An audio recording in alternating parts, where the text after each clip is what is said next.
décryptage, passage en revue avec des spécialistes du droit des différents scénarios possibles dans la bataille judiciaire qui s'est engagée entre la veuve du chanteur et les premiers enfants de celui-ci, Laura et David. L'offensive médiatique lancée lundi 12 février par les avocats de Laura Smet et David Hallyday a porté ses fruits. Accusés de bénéficier d'un testament qui déshérite les deux aînés du rocker, l'image de la veuve du chanteur est au plus bas et quasi impossible à redresser. Psychologiquement, ce n'est pas tenable.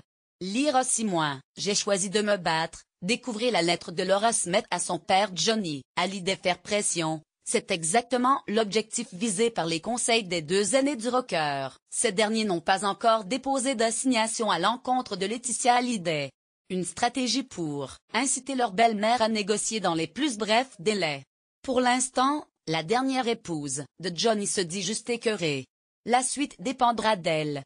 Dans un premier cas de figure, Laetitia Hallyday accepte de négocier pour éviter une longue et coûteuse procédure des deux côtés de l'Atlantique. Pendant cette période judiciaire, elle conserve certes son train de vie mais les comptes de Johnny à la SACEM et les biens immobiliers seront probablement mis sous séquestre. Si elle refuse de négocier, l'affaire sera portée devant les tribunaux. Après tout, Laura Smet et David Hallyday n'ont plus rien à perdre. La première question à laquelle les conseils des parties seront confrontés est celle de savoir quel juge ils pourront saisir pour contester ou conforter le testament dont on nous dit qu'ils déshériteraient Laura Smet et David Hallyday, explique Benjamin Rémy, professeur de droit à l'université de Cergy-Pontoise. Décideront-ils de saisir uniquement un juge français ou préféreront-ils mener la bataille judiciaire simultanément en France et en Californie? Si Laura et David décident de ne porter l'affaire qu'en France, la décision qui leur donnerait éventuellement raison pourrait ne pas être reconnue aux États-Unis et plusieurs actifs du chanteur ainsi leur échapper. La question cruciale du centre principal de ses intérêts, le juge français doit ensuite se déclarer compétent. Il pourra s'appuyer sur le fait que le chanteur était de nationalité française et que des biens de sa succession sont situés dans notre pays. L'une des questions les plus difficiles à laquelle le juge français sera confronté est la détermination du lieu de résidence habituel du chanteur. Hallyday partage sa vie entre plusieurs pays et déterminer ce qu'il considérait comme le centre principal de ses intérêts constituera sans aucun doute l'objet de très longs débats. Le simple fait qu'il ait passé les derniers mois de sa vie en France n'emportera pas nécessairement la compétence du juge français, souligne encore Benjamin Rémy.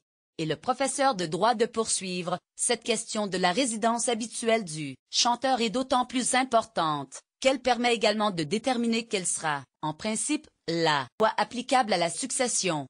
De ce point de vue, si le juge français décide qu'Hallyday avait sa résidence habituelle en Californie, il devrait apprécier le testament au regard du droit californien sauf à considérer que la situation entretient des liens manifestement plus étroits avec la France.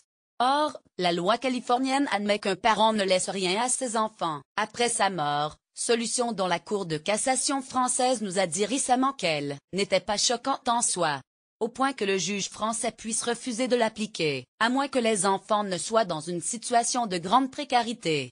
Une situation qu'il sera sans doute difficile de plaider pour les conseils de Laura Smet et de David Hallyday. Dans cette hypothèse, Laetitia Hallyday remporte le bras de fer judiciaire. La Cour de cassation a rendu un jugement dans deux affaires similaires.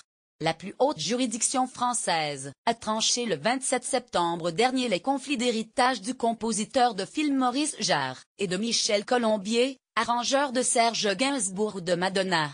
Elle a jugé que la loi française n'avait pas à s'imposer à la loi californienne, dans la mesure où Jarre et Colombier avaient construit leur vie en Californie depuis longtemps. Ensuite parce que les enfants qui réclamaient dans les deux cas leur part de l'héritage n'étaient pas dans une situation de précarité économique ou de besoin. Si en contraire, le droit français est applicable, David Hallyday et Laura Smet ont des chances de gagner ce bras de fer. Une procédure qui pourrait bien durer des mois, voire des années.